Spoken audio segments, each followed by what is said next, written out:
Boa noite, irmãos. Graça e paz de Cristo a todos. Ficava ali no meu lugar essa noite pensando enquanto a gente louvava o Senhor com as nossas vozes, né? Que o tipo de música que se canta hoje se critica muito, né? Pelo excessivo foco no eu, né? E várias dessas canções que nós cantamos hoje, nós falamos sobre o eu. Mas o problema não está exatamente no eu, né? Colocar esse eu no devido lugar. O texto que nós vamos ler hoje, inclusive, o apóstolo Paulo vai nos ensinar um pouco sobre aquilo, né, que nos nossos dias se chama autoestima, né, e que é muito falado, e que muitas pessoas entendem que precisam ter uma boa autoestima, né, porque se não se amarem o suficiente, como elas vão amar o próximo? E nós vamos aprender através desse texto da palavra de Deus. Convido você a abrir a sua Bíblia em Romanos, capítulo 12, verso 3 até o verso 8. Mas, melhor dizendo, vamos ler a partir do versículo 1, né? Como a gente fez, a gente já falou sobre isso na semana passada. Mas o legal, irmãos, de fazer esse tipo de série, né, expositiva e contínua, é que a gente começa a ver, às vezes, os textos de forma diferente quando a gente vê eles em conjunto, né, e vê eles assim, sequencialmente. Pelo menos isso aconteceu comigo essa semana. À medida que eu via esses versículos 3 a 8, eu fui percebendo coisas diferentes por ter visto o 1 e o 2 na semana passada, né, e logo em seguida está vendo esses que nós iremos ver agora. Portanto, vamos voltar, né, relembrar esses dois versículos, como só são dois, né, a gente lê eles também. Romanos, capítulo 12, então, a gente vai ler a partir do versículo 1, embora a mensagem comece a partir do versículo 3. Mas versículo 1 diz assim a palavra do Senhor, Romanos 12, verso 1. Portanto, irmãos, pelas misericórdias de Deus, peço que ofereçam o seu corpo como sacrifício vivo, santo e agradável a Deus. Este é o culto racional de vocês. E não vivam conforme os padrões deste mundo, mas deixem que Deus os transforme pela renovação da mente, para que possam experimentar qual é a boa, agradável e perfeita vontade de Deus. Porque pela graça que me foi dada, digo a cada um de vocês que não pense de si mesmo além do que convém. Pelo contrário, pense com moderação, segundo a medida de fé que Deus repartiu a cada um. Porque assim como num só corpo temos muitos membros, mas nem todos os membros têm a mesma função, assim também nós, embora sejamos muitos, somos um só corpo em Cristo e membros uns dos outros. Temos, porém, diferentes dons, segundo a graça que nos foi dada. Se é profecia, seja segundo a proporção da fé. Se é ministério, dediquemo-nos ao ministério. O que ensina, dedique-se ao ensino. O que exorta, faça-o com dedicação. O que contribui, com generosidade. O que preside, com zelo. Quem exerce misericórdia, com alegria. Vamos orar mais uma vez, irmãos. Pai, estamos, Senhor, com a Tua palavra aberta diante de nós. Nos ajuda, Senhor, a olhar para ela, Pai, não como um livro qualquer, Pai. Não como apenas mais uma literatura que foi escrita no século I, Senhor, por um homem de ascendência judaica, Pai, mas que um dia teve um encontro com alguém e que esse alguém mudou a sua vida, Pai. Não é apenas uma história, Pai. Não é apenas, Senhor, relatos, não são apenas conselhos, não é apenas algo bom que a gente pode ou não seguir. É a Tua palavra, Pai. E diante da Tua palavra, nós não temos, Senhor, o que fazer, se não baixar as nossas cabeças, Senhor, baixar as nossas cervizes, Senhor, e dizer sim, e dizer, eis-nos aqui, Senhor, estamos dispostos, Senhor, a cumprir o que quer que nos mande. Pai, queremos ser, Deus, bons ouvintes da Tua palavra, ouvintes, Senhor, que não apenas ouçam ela, Pai, mas que ouçam e pratiquem, que vivam de modo digno do Evangelho, que vivam, Pai, conforme o que o Senhor Jesus nos ensinou e nos mostrou que é possível. O Senhor morreu para que fosse possível, para que nós pudéssemos viver em santidade e caminhar rumo ao alvo, rumo ao prêmio prêmio rumo à coroa. Oh Deus, muito obrigado, Senhor, pelo privilégio desta noite, Pai, pelo privilégio, Senhor, de estarmos reunidos como igreja, Pai, para ouvirmos mais uma vez a Tua voz falando na Escritura. Em Teu nome que nós oramos e Te agradecemos, Pai. Amém. Irmãos, nós vimos na semana passada que nós estamos agora em uma segunda parte de Romanos, em uma parte um pouco mais prática. Alertamos, que essa divisão é uma divisão meramente didática, por assim dizer, e que quando Paulo faz teologia, ele também aplica essa teologia, e a parte prática também tem teologia ali por detrás dela, que fundamente aquilo que Paulo está falando. Mas, de forma proporcional, intencional do apóstolo Paulo, era costume dele, escrever dessa forma, gastar um tempo na primeira parte do seu escrito com a parte mais teológica, mais doutrinária, e na segunda parte ele ser bem mais incisivo nas aplicações. E aqui a gente começa a lidar com isso. Os versículos 1 e 2, que nós relemos essa noite, a gente viu que eles estavam bem compactados, A gente viu que eram muitas informações ali que Paulo compacta em apenas 2 versículos.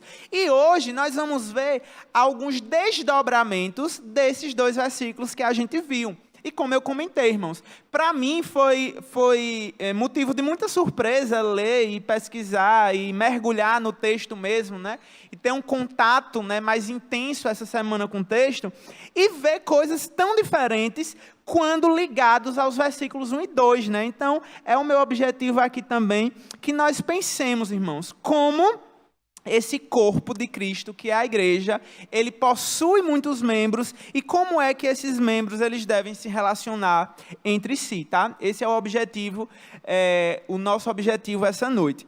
A gente viu na semana passada que Paulo, ele pede essas coisas que ele fala aí nos versículos 1 e 2, baseado na possibilidade de se viver uma vida santa. Ele pede que os irmãos se apresentem como sacrifício vivo e agradável a Deus e apresentem um culto racional a Deus, porque é possível fazer isso. Paulo não está pedindo algo impossível, Através da morte e ressurreição, da obra de Cristo, é possível que o crente viva assim, que ele viva uma vida, que a sua vida seja um culto a Deus, que ele preste um culto a Deus.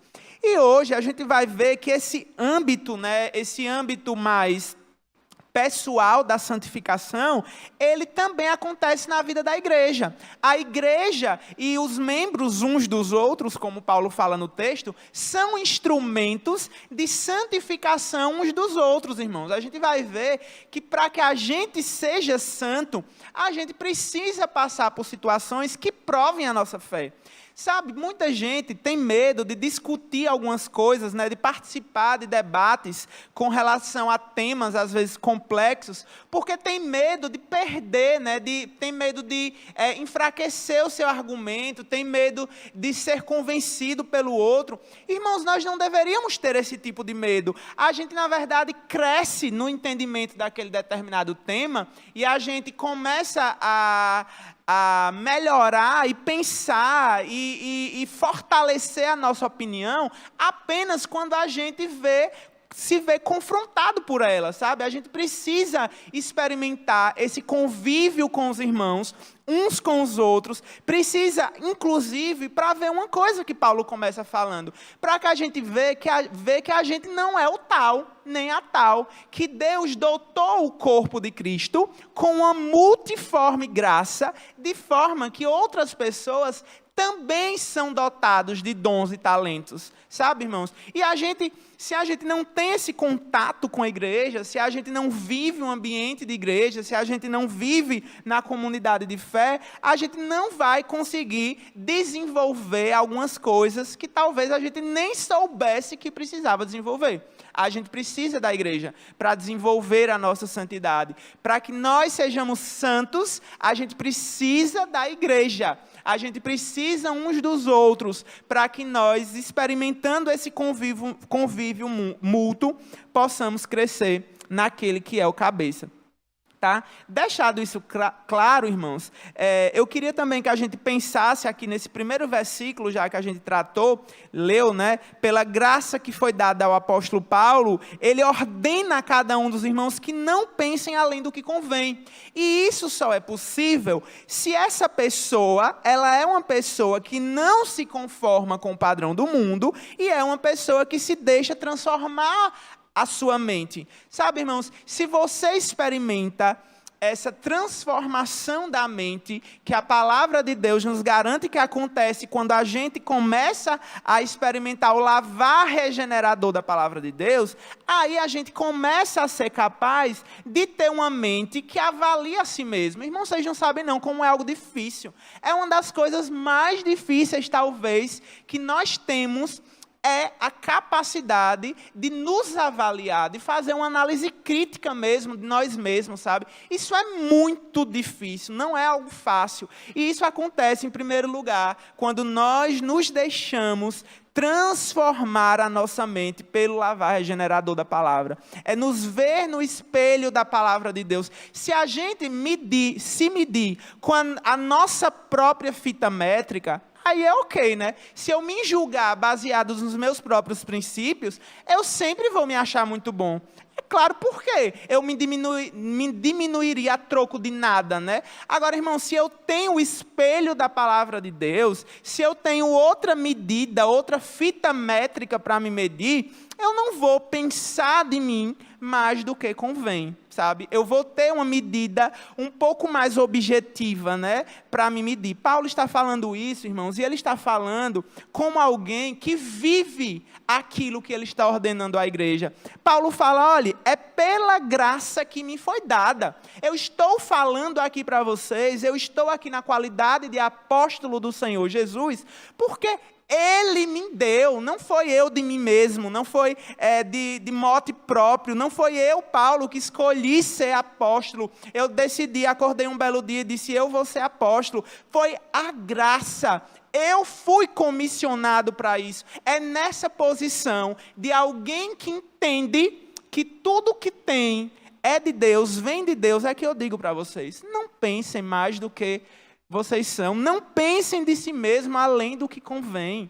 Não pensem, olhem para o resto da sua comunidade, olhem para o povo que Deus colocou você para andar junto. Existem pessoas com outros talentos, pode não ser o mesmo talento que o seu, pode não ser na mesma proporção do que o seu talento, mas todo o corpo de Cristo foi dotado de talentos, foi dotado de dons para o benefício mútuo de todo o corpo de Cristo.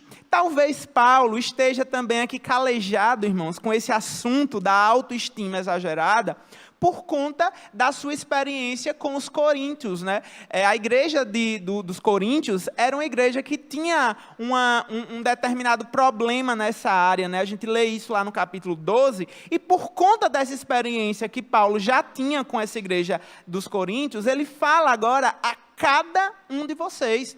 Paulo entende, irmãos, que esse é um problema bem universal, percebe? Ele não está dizendo assim que é como se fosse um problema de uma parte da igreja. Até porque a gente lembra, né, que Paulo nem conhecia pessoalmente a igreja dos romanos, né? Ele tinha amigos da igreja de Roma, né? Priscila e Áquila eram amigos que ele conheceu da igreja de Roma. Mas ele mesmo não conhecia detalhes, ele não estava vivendo o dia a dia da igreja, e mesmo assim, Paulo já era capaz de adiantar, de antecipar um problema, o problema da autoestima elevada. E ele disse, não pensem de vocês mais do que o que convém, não pensem de si mesmo mais do que o convém.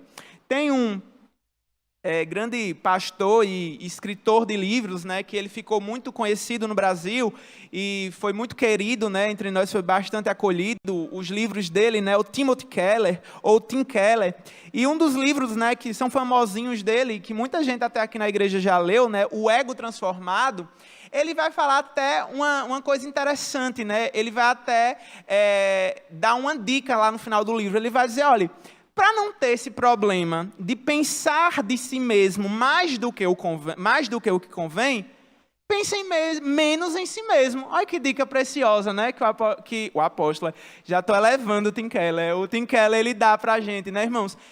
Pensem menos de si mesmos, sabe? Você vai evitar cair nesse erro aqui de pensar mais do que convém. Se você parar de pensar mais, pensar tanto assim em si, você vai escapar um pouco de cometer esse tipo de problema, né? Vai escapar de ser tentado à soberba e ao orgulho. É algo, irmãos, que nenhum de nós está isento, tá? Por mais humilde que você se julgue ser, por mais desprendido que você se julgue ser, por mais que você seja alguém que diga que não liga para aplausos, que não liga para isso, não liga para aquilo, irmãos, você é um ser humano caído também, como eu sou, sabe? E todos nós, o apóstolo Paulo está falando a cada um de vocês, a cada um de nós, cuidado, não pense de si mesmo além do que convém. E tenha outro cuidado, né? E como é que você, Paulo vai dizer agora, não Timothy Keller, agora de verdade o apóstolo Paulo, pense com moderação, sabe? Pense com moderação segundo a medida de fé que Deus repartiu com cada um. Veja, se foi Deus que deu, e ele vai repetir isso aí no versículo 6, né? Temos, porém, diferentes dons, segundo a graça que nos foi dada, né? Paulo vai deixar isso bem claro no texto todo, que é Deus que deu, Deus que distribui os dons. Se foi Deus que deu, por que eu não entendo esse... Parou aqui. Foi? Alô? Voltou. Por que, então, irmãos, que a gente não aceita de forma grata e de forma submissa àquilo que Deus nos deu? Percebem como aí o problema do contentamento está por trás disso? Sabe, Deus dá um talento, mas você cria outro. Deus dá uma medida do talento e você cria outro. E você esquece, irmãos, que a quem mais é dado, mais será cobrado, né? Aquele que foi dado 5 talentos na parábola, teve que produzir proporcional aos talentos que ele tinha recebido, sabe, irmãos? Às vezes a gente não percebe que quanto mais talentoso é a pessoa, quanto mais, por exemplo, um dos dons aqui que Paulo fala, o dom de liderança, né? Quanto mais você tem capacidade de influenciar as pessoas para te seguir, para seguir a sua liderança, mais risco você também causa de você levar aquelas pessoas por um caminho errado, sabe? Para você influenciar elas de forma errada.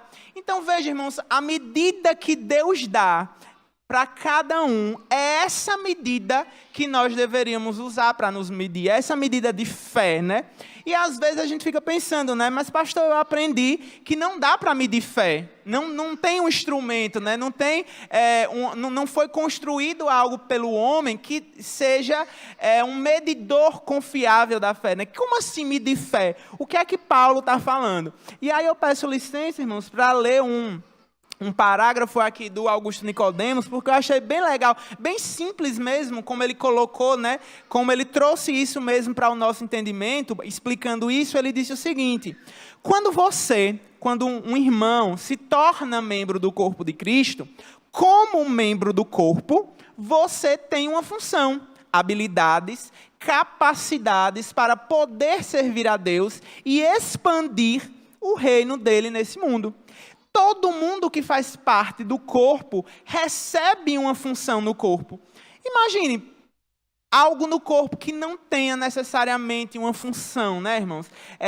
Tudo que está no corpo para desempenhar uma função específica no corpo, né? E é assim que Deus faz, ele fala, Deus, ele distribui em diferentes medidas, e essa medida de fé a que ele se refere, dons para cada um de nós. E ele fala algo ainda mais interessante, irmãos. Ele fala que os dons não são apenas diversificados, não é apenas os diversos tipos de dons que existem, mas ainda a proporção do dom.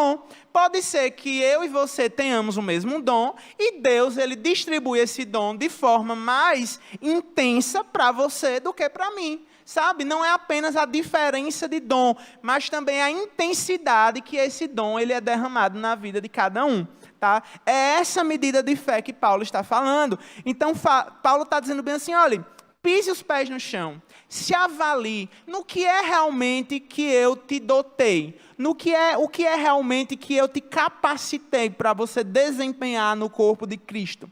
É isso que você deve fazer. É isso que você deve procurar desenvolver, esses dons que estão aí claramente demonstrados na sua vida.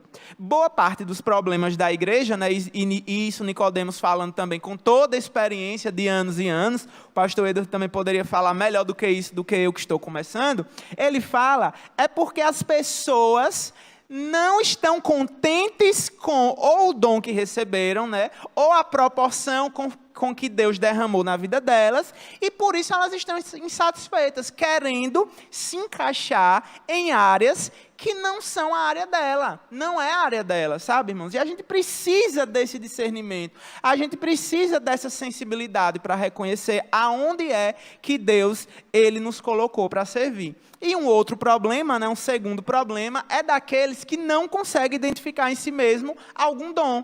É não conseguir dizer bem assim, não, eu não devo servir para nada mesmo, eu sou o apêndice ali, que só serve para inflamar e depois cortar, né? Eu não consigo ver a minha parte no corpo de Cristo. E aí ele nos lembra, e aí por isso que eu fiz questão de ler os 2 versículos primeiros, é que você que acha que não tem dom nenhum, você já ofereceu o seu corpo como sacrifício vivo, santo e agradável a Deus, você tem prestado um culto racional ao Senhor, você tem vivido na contramão desse mundo e deixado ser transformado na sua mente. Então, assim, antes de dizer que você não tem nenhum dom, antes de você reclamar, mandar uma cartinha para o céu, né, de que você foi esquecido ali na hora da distribuição dos dons, lembrem que primeiro você se certifique de que você já cumpriu os 2 primeiros versículos de Romanos, que você apresentou o seu corpo como sacrifício a Deus, que você se dispôs a Deus para fazer aquilo que você quisesse. Que Deus quisesse que você fizesse. Moisés reclamou, Jeremias disse, mas eu não passo de uma criança. Deus disse, Jeremias, não diga não passo de uma criança, porque aonde eu mandar você, você vai. O que eu disser para você falar, você fala. Se eu mandar derrubar, você derruba. Se eu mandar edificar, você edifica. Eu estou com você. Eu estou com você. Aqueles que Deus chama para uma tarefa, Ele capacita para uma tarefa. Às vezes a gente não entende, irmãos, e é muito legal, quem eu ouvi falando sobre isso uma vez, né, uma leitura bem assim, né, levinha, foi o Max Lucado, ele falando sobre Moisés, e ele comentando, né, por que será que Deus ele não chama Moisés assim que ele sai do Egito, né, no vigor dos 40 anos, e chama Moisés justamente quando ele está com 80? Por quê, né? E Deus não entende, não. É que pessoas com 40 anos ainda não têm tantas dores nas costas assim. E será que Deus não entende que Moisés poderia ter servido 80 anos da vida dele, ao invés dos 40 que ele serviu, né? Ele morreu com 120, de 80 a 120. Mas, irmãos, o deserto onde Moisés foi morar foi justamente o tempo que Deus estava preparando ele para conduzir o povo no deserto, quando eles saíssem da terra prometida. Sabe, irmãos, às vezes não chegou o tempo ainda daquilo que Deus está te preparando. Às vezes não chegou o tempo de você estar naquele lugar específico que você achava que deveria estar, porque você ainda não está pronto para aquilo, porque você ainda está sendo burilado, você ainda está sendo trabalhado na escola de Deus, né?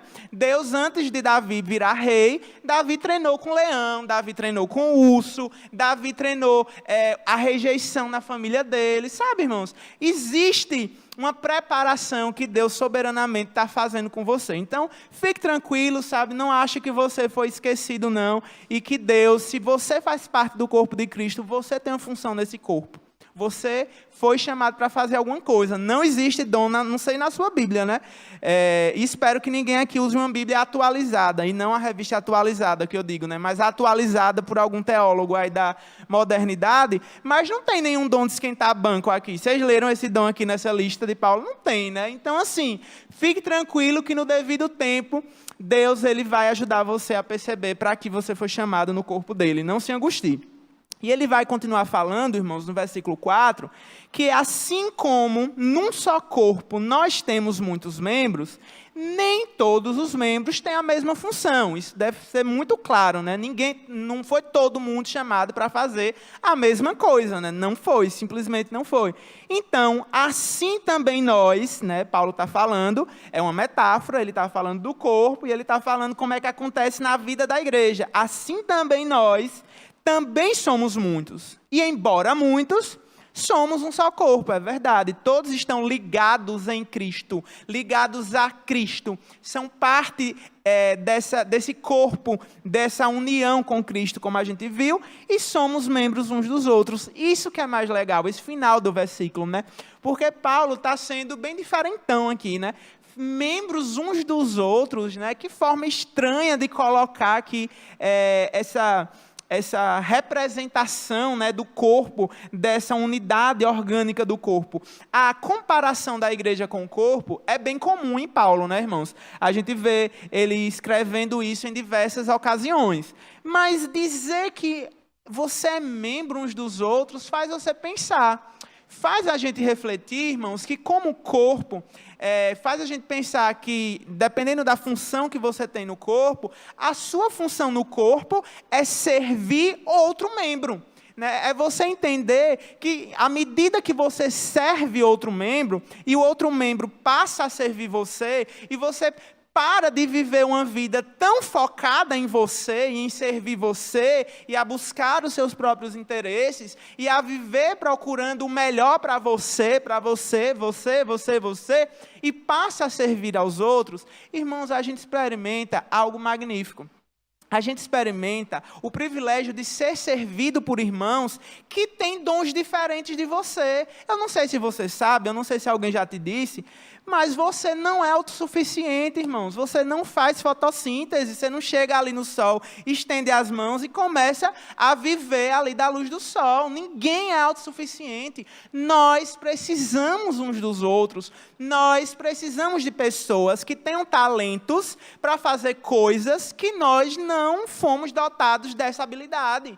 Não fomos, simplesmente não fomos. Nós, quando entendemos essa necessidade, entendemos esse novo modo de ver, de ser membros uns dos outros, de viver um relacionamento corporativo, irmãos, a gente começa a enriquecer, viver, sabe, de uma forma muito mais rica. Não sei se você sabe, mas houve uma época, né, ali nos primórdios da humanidade, que de fato, né, as pessoas viviam ali nos seus guetos, viviam ali nas suas fazendas, né, plantando os seus legumezinhos, criando suas galinhas, seus bois, e vivia. Você pode me dizer, né, os quakers vivem assim até hoje, né, em comunidades isoladas e tal. Agora, irmãos, perceba o quanto a humanidade evoluiu em termos tecnológicos quando as pessoas começaram a fazer aquilo que de melhor elas podiam fazer, sabe? Quando todo mundo começou a focar e se especializar, e agora eu sou bom nisso, você é bom naquilo, e naquilo que você é bom, eu uso o seu conhecimento, né? E essa inter-relação entre todas as ciências, ciências sociais, ciências exatas e ciências das áreas biológicas, né? Usar nanotecnologia para fazer órgãos, né, irmãos? Você aproveitar do conhecimento de linguística para você conseguir evoluir, para você conseguir ajudar uma determinada tribo. Enfim, irmãos, são tantas opções, sabe? Quando cada um começa a produzir de forma efetiva e começa a frutificar naquilo que você foi chamado para fazer, isso é tão bom, isso é tão magnífico. Mas você talvez pode me dizer também um problema. Pastor, tem um problema. Eu cheguei na igreja e eu ouvi esse texto lá na minha ex-igreja, de onde eu ouvi esse texto, que a gente deveria ser membros uns dos outros. Sabe o que foi que eu percebi, pastor? Que eu estava fazendo papel de besta. Que eu estava servindo as pessoas, mas quando eu precisei delas, elas me viraram as costas. Eu fazia tudo, pastor, eu dava carona para todo mundo, ia entregar a gente no Marcos Freire 43, pastor. Mas quando chegou a minha vez de precisar de uma carona, quando o meu carro quebrou, ninguém me ofereceu uma carona. Isso acontece, irmãos, isso acontece. Eu sei que isso acontece. Mas o fato de algo como isso acontecer, uma falha como essa acontecer, Perceba, não muda o texto. Não muda a palavra de Deus. Isso não anula o que Deus disse, irmãos. Não é porque a igreja... Paulo, ele sabia que os irmãos de Jerusalém estavam precisando, estavam passando necessidade. Ele passa por toda a Macedônia recolhendo ofertas para Jerusalém. Sabe o que era que ele sabia que ia acontecer quando ele chegasse em Jerusalém? Tinha altas chances dele ser preso. E você acha que ele não deixou de ir? Irmãos, ele foi preso porque ele estava indo levar oferta para quem estava passando fome. E ele foi preso. E sabe o que é que Paulo percebeu? Ele disse, olha, o que eu faço, o que eu tenho que me gloriar, não é porque eu sou o melhor crente que existe, não é porque eu sou o crentão, não é porque eu sofri por causa de Cristo. Olha, eu vou me gloriar nas minhas fraquezas. O que Paulo tinha para se orgulhar, irmãos, não era porque ele fazia tudo certinho, não era porque ele tinha visto o terceiro céu, não. Ele disse, é porque eu entendo que naquilo que eu sou fraco é que eu sou forte, porque o poder de Deus se aperfeiçoa na minha fraqueza. Eu sei, irmãos, eu sei que é muito difícil passar por esse tipo de coisa. Eu não estou dizendo que você não tem motivo para se entristecer quando algo como isso acontece, mas isso não muda o fato de que você agradou a Deus. Agora, se o seu objetivo foi apenas uma troca, aí realmente, se o objetivo é troca, você vai se decepcionar, e é muito, não é pouco não. Se você dá carona pensando em um dia ser retribuído naquela carona, é complicado. Mas se o que você faz, se você está dando uma carona, é para glorificar a Deus, é para que o nome dele seja exaltado, para que na nossa unidade a glória do Senhor seja vista, então a glória do Senhor foi vista e o seu objetivo foi estabelecido. Percebe que o objetivo não foi experimentar uma retribuição daquilo que você deu. Deveria. Eu não estou dizendo que deveria, que não deveria, porque deveria. Era assim que o corpo deveria funcionar. Mas, irmãos, não vamos nos esquecer do cabeça do corpo. O cabeça do corpo nunca erra. O cabeça do corpo nunca faz as coisas de forma equivocada. O cabeça do corpo está sempre operando de forma perfeita para o bom funcionamento desse corpo, mesmo que haja alguma disfunção em algum órgão, em alguma célula, né? Porque eu vou botar até célula, no nível de célula, no nível celular.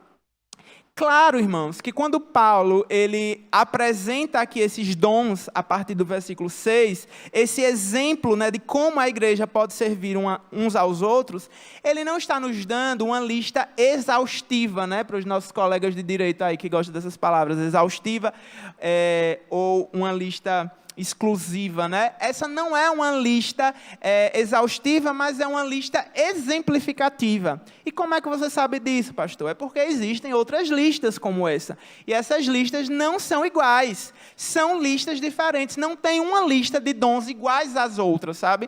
Todas elas são diferentes. Existem alguns dons que se repetem, é verdade, existem. Mas essas listas elas são diferentes para apenas exemplificar. Já pararam para pensar que nenhuma dessas listas tem o dom de cantar? E a gente nem por isso acabou o ministério do louvor? Não tem o dom de cantar nessas listas, né? Mas a gente sabe que tem irmãos que têm o dom da música, que foram dotados com esse talento para conduzir a congregação em louvores a Deus. Mas não tem nas listas. Prova de que a lista, de fato, é apenas exemplificativa. E a gente vai perceber, irmãos, que tem coisas nessa lista aqui de Paulo que é dever de todo crente, tá? Você não pode dizer, eu não dizimo, eu não faço isso, não oferto, não contribuo, porque eu não tenho o dom de generosidade. Tá, tudo bem, obrigado. Não é isso, irmãos. A gente vai entender o que é que Paulo está falando aqui quando ele falar desses dons, tá? Preste atenção, então, no primeiro. E eu não tenho o objetivo de ser específico, tá, irmãos? Até porque, por exemplo, Nicodemos, ele divide esse texto justamente só para falar desses 7 dons em outro momento, né? E eu optei por a gente falar junto, né? No mesmo texto hoje. Então, a gente não vai descer em detalhes, tá? No texto. Depois você tem a oportunidade de, se quiser tirar alguma dúvida, a gente conversa depois, ou, enfim, eu indico algum livro, vídeo, algo do tipo. Mas veja, o primeiro desses dons que Paulo vai abordar no versículo 6 é: segundo a graça que nos foi dada, se o seu dom é de profecia, seja segundo a proporção da sua fé. Aí, claro, que Paulo começa com o dom mais polêmico de todos, né? Paulo não vai deixar um negócio fácil aqui para a gente. Ele vai começar com o dom que, pelo menos para a gente, né? A gente também tem que pensar isso, sabe, irmãos? Para a igreja que ele estava escrevendo, isso não era tão polêmico assim. Porque eles entendiam exatamente o que Paulo estava falando. Eles estavam vivendo com Paulo e, se tivessem alguma dúvida, escreviam uma carta para Paulo, Paulo retornava e tirava a dúvida, né? A gente não pode escrever uma carta para o além para Paulo, né? Ele não vai responder. Então, a gente tem que se esforçar aí para pesquisar e ir atrás de outros textos onde Paulo lance uma luz sobre o que é que ele está falando sobre esse dom de profecias. Então, eu convido você a abrir 2 textos para ajudar a gente a entender esse dom, tá? O primeiro desses textos está lá em Atos 15. Atos 15, verso 31 e 32. A gente vai ver aqui 2 homens que tinham esse dom, Judas e Silas.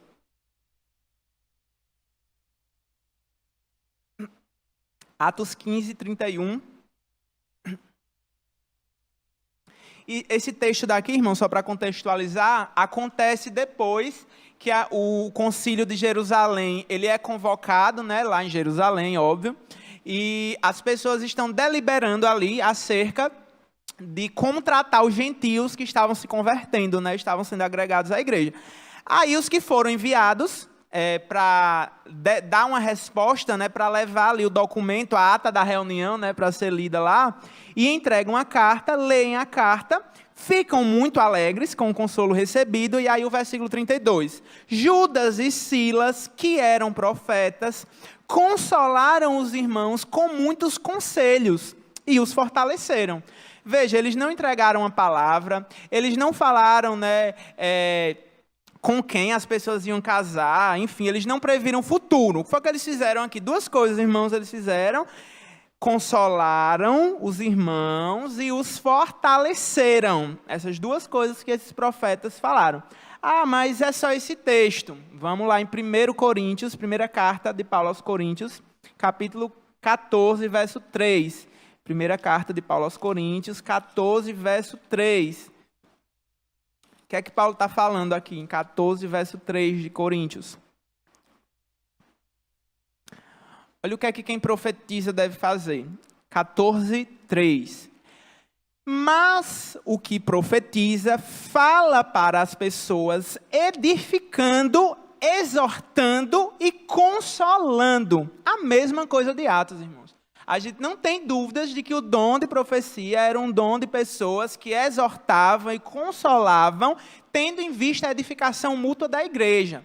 E aqui cabe também uma explicação, ainda que breve, de muitas dúvidas que as pessoas têm e um entendimento equivocado que às vezes as pessoas têm de que a igreja reformada é uma igreja cessacionista porque entende que os dons cessaram. Os dons que a igreja reformada entende que cessaram foram os dons relacionados à revelação. A gente crê lá que Apocalipse, o anjo disse, cele essas palavras e que ninguém escreva mais nada. Isso cessou, isso acabou. Está finalizado, sabe, irmãos? Acabou. Isso acabou. Esse acréscimo, essa revelação, essa inspiração, palavras inspiradas da parte de Deus, tá? Quando a gente fala que fulano não estava inspirado, o que a gente gostaria de dizer, na verdade, né, que fulano foi muito iluminado pelo Espírito Santo naquele momento para falar aquilo. Mas inspiração com o significado de nova revelação cessou. Não é mais esse dom, tá? E aí, a gente confunde muito, porque a gente, quando lê profecia, lembra de quem logo, imediatamente? A gente lembra de Elias, de Eliseu, de Isaías, Jeremias, que cada um deles, né, tirando os 2 primeiros, escreveram livros, não foi? Então, assim, foram pessoas que Deus inspirou para escreverem Bíblia, né, para escreverem a palavra de Deus. Só que o equivalente do profeta no Novo Testamento, irmãos, não eram esses profetas, eram os apóstolos. Eram os apóstolos que estavam escrevendo Bíblia. Eram os apóstolos que foram inspirados por Deus para serem o equivalente do profeta do Antigo Testamento, tá? E o que era que esses profetas do Novo faziam? Exortavam o povo, consolavam o povo, sabe? A partir de quê? A partir da Bíblia que eles já tinham, a partir do Antigo Testamento, a partir das cartas que eram enviadas por parte de quem? Dos apóstolos, que eram esses, entre aspas, profetas do Antigo Testamento. Entende, irmãos? Porque às vezes a gente olha para a profecia e fala, então esse dom cessou.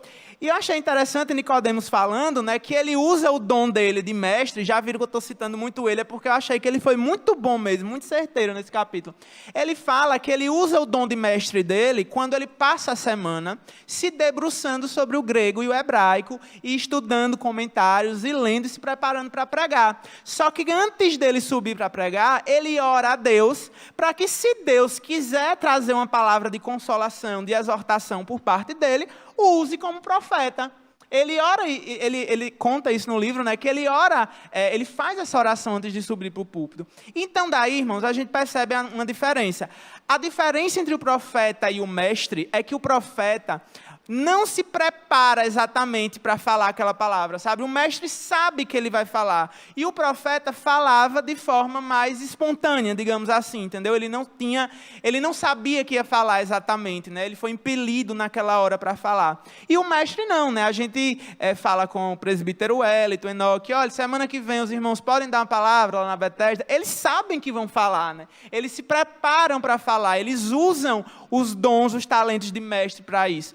Mas o profeta simplesmente, ele fala da parte de Deus a partir da Escritura, e é por isso que o profeta deve falar segundo a proporção da fé, ou seja, ele não pode falar as coisas da cabeça dele, né? Ele tem que falar segundo o cânon, segundo aquilo que está revelado, e qualquer profeta que seja, que fale algo contrário às Escrituras, que seja anátema, irmãos. Por isso que os profetas deveriam ser julgados. Vocês acham que eles deveriam ser julgados com base no quê? No base do eu acho, eu acho que esse profeta é meia boca.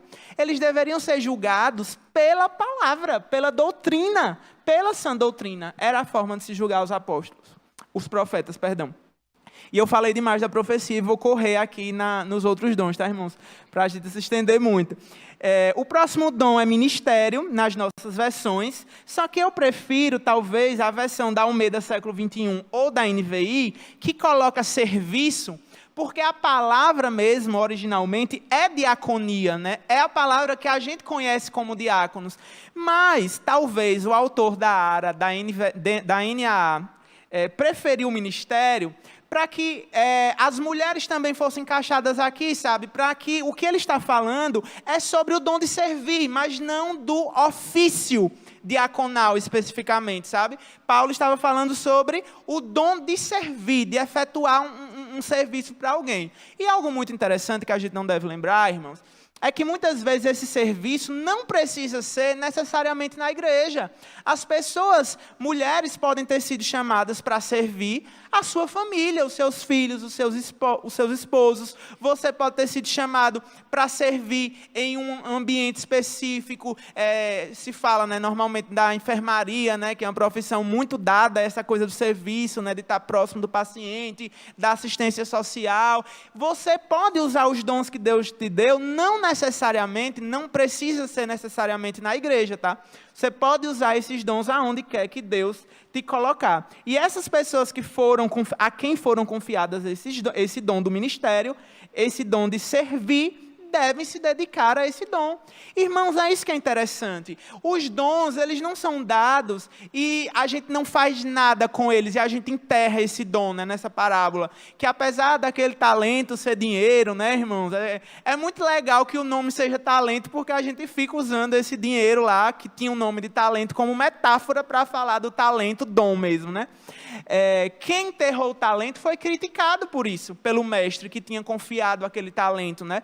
O talento, o dom que Deus nos dá, precisa ser desenvolvido. Se você tem o dom do ensino, né, que é o próximo dom aqui, você tem que desenvolver, irmãos. Você tem que gastar tempo lendo, estudando, pesquisando. Vocês acham que ser um bom pregador, ou ser um bom professor, é algo que acontece, como acontece no filme Matrix, que você pluga na tomada e o conhecimento vem para o seu cérebro, assim como se fosse um download? Você acha que é assim que acontece? Você acha que simplesmente a gente abre a palavra de Deus e começa a falar coisas aqui, dar conhecimentos profundos?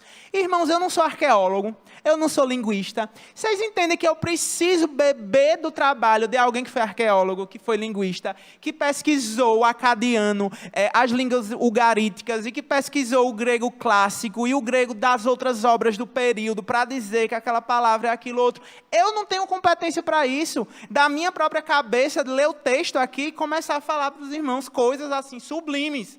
Não, irmãos, a gente pesquisa, a gente estuda. Então, aquele que tem o dom do ensino, dedique-se a isso. Desenvolva o seu dom. E aqui eu vou acrescentar o outro dom, né? O dom da música que não está aqui. Aquele que tem o dom da música, desenvolva esse dom, estude, desenvolva o seu instrumento, participe do curso que Vinícius oferece aqui gratuitamente na igreja, irmãos. Assista o primeiro módulo, né? Em breve ele vai oferecer o segundo. Sabe, se dedique, irmão, se dedique no seu dom, seja ele qual for, faça ele multiplicar, faça ele florescer. Aquele que exorta, faça isso com dedicação. Dedicação, irmãos. A gente não pode tratar os dons que Deus nos dá de qualquer forma. Se você foi dado o dom de exortação, você pode ser incrivelmente usado no aconselhamento. No GPs, a gente estudou há algum tempo atrás, né? Vocês, né? Aquele livro Aconselhando-se uns aos outros, e vocês viram da importância que é da igreja ser uma comunidade, né? As mulheres estudaram o livro Mulheres Aconselhando Mulheres. É primordial, irmãos, que quem tem esse dom, desenvolva esse dom. Porque para você aconselhar, você precisa de Bíblia. Eu não sei se você sabia, mas você não pode, a pessoa não vai perguntar uma coisa para você e você vai responder assim, olha, eu acho que. Não é assim que acontece. Você tem que estar preparado para ajudar aquela pessoa. Você precisa se dedicar naquele dom. Sabe o que você deveria fazer? Se você entende que você tem o dom de exortação, de encorajamento, de consolo e de conforto, se inscrever na conferência da BCB em agosto. Deveria ir com o grupo da igreja. Sabe, irmãos? Mas isso custa dinheiro e eu vou ter que abrir mão das minhas férias. Irmãos, o que é que eu vou dizer diante disso, sabe, irmãos? Irmãos, invistam, é o reino. A gente está juntando tesouros no céu. No céu você vai experimentar férias em uma nova terra, em um novo céu. Vai ser algo assim, sabe? Você não perde por esperar como é que vai ser lá. Mas até você chegar lá, use o dinheiro aqui para você crescer nos dons que Deus já te deu, sabe? Quem contribui, contribua com generosidade. E como foi o que eu quis dizer, como esse dom ele é usado diferente? Todo mundo deveria ter, deve contribuir, né, com generosidade. Mas há algumas pessoas, irmãos, Deus deu o dom, Deus deu o talento de ganhar dinheiro. Sabia que isso é um dom. E sabia que eu tenho 0,0% desse dom. Eu não sei fazer isso. Eu não sei, irmãos, eu não sei, mas tem gente que sabe. E quem sabe, quem tem mais dinheiro, quem ganha mais dinheiro, deveria investir mais ainda, sabe? Eu deveria investir, todos nós deveríamos investir na obra e missões. E quem ganha mais, deveria investir ainda mais, com generosidade, com mais disposição e desprendimento para isso. Quem lidera, faça isso com zelo, irmãos. Foi o que eu comentei, né? Porque é um risco, né? Aquele que lidera está influenciando outras pessoas. Aquele que lidera tem uma capacidade incrível para criar uma facção na igreja e tirar o pastor da igreja, sabe? E criar um racha na igreja, dividir a igreja, se não tiver cuidado. Aquele que lidera, faça isso com zelo, seja em que ambiente for, na igreja, no lar, aonde for, irmão. Se você tem esse dom, faça isso com zelo, com cuidado. Entenda que você tem uma responsabilidade maior. A Bíblia fala que maldito for aquele que fizer um dos meus pequeninos tropeçar. Maldito é aquele que se coloca como guia de cegos e leva essas pessoas para o buraco, leva essas pessoas para o abismo, sabe? O papel da liderança é um papel que precisa de muito zelo, de fato, muito cuidado para exercer esse dom, irmãos. E, por último, exercer misericórdia com alegria. É uma coisa bem autossugestiva, né? Já pensou você ir consolar alguém e você dizer bem assim para a pessoa que está lá no leito de hospital e dizer bem assim, é verdade, mas eu também estou com uma dor aqui, sabe? Minha avó morreu disso que você está sentindo, sabe? Irmãos, você está entendendo? Quem vai exercer esse dom tem que fazer isso com alegria. Tem que entender que está ali para você, sabe? Fazer aquela pessoa ficar um pouco mais para cima. Você está ali para sofrer com ela, chorar com ela, é verdade. Mas você não está ali por causa de você mesmo, sabe, irmãos? Diminua um pouco o seu eu. Pense menos de você mesmo na hora que for fazer uma visita, sabe? Pense menos de si mesmo na hora que o ego da liderança, né? Do ego que querer inflar na hora que você é um líder carismático, né? Que é seguido pelas pessoas, sabe, irmãos? E que em nome de Jesus, cada um de nós possa ser capturado, irmãos, mesmo, por esse entendimento de que é necessário servir uns aos outros. Que esse dom que Deus te deu é para ser usado, tá? Use esses dons. A gente conversando, né, o pastor agora nessas férias, não pense que ele estava parado, não. Estava aí desenvolvendo os dons dele e a gente pensando em como a gente botar esse povo que está chegando na igreja para trabalhar. A gente está inventando um monte de coisa aí. E vocês precisam dar conta, viu? Não é a gente que vai fazer, não. A gente quer que todos os irmãos entendam que eles são parte desse corpo, dessa família, e devem usar os dons que Deus dotou para esse serviço, tá, irmãos? Vamos orar pedindo a Deus misericórdia, pedindo a Deus perdão pelas vezes em que a gente murmurou por causa do nosso dom, pelas vezes que a gente desejou o dom do outro com cobiça, né? Pelas vezes que a gente não se contentou com a medida daquele dom que você recebeu, sabe? E pedir mesmo, graças a Deus, para executar, desempenhar bem os nossos dons, e depois a gente vai cantar uma música aí animada, mais para frente aí, para a gente acabar o culto alegre. Vamos orar, irmãos. Feche seus olhos.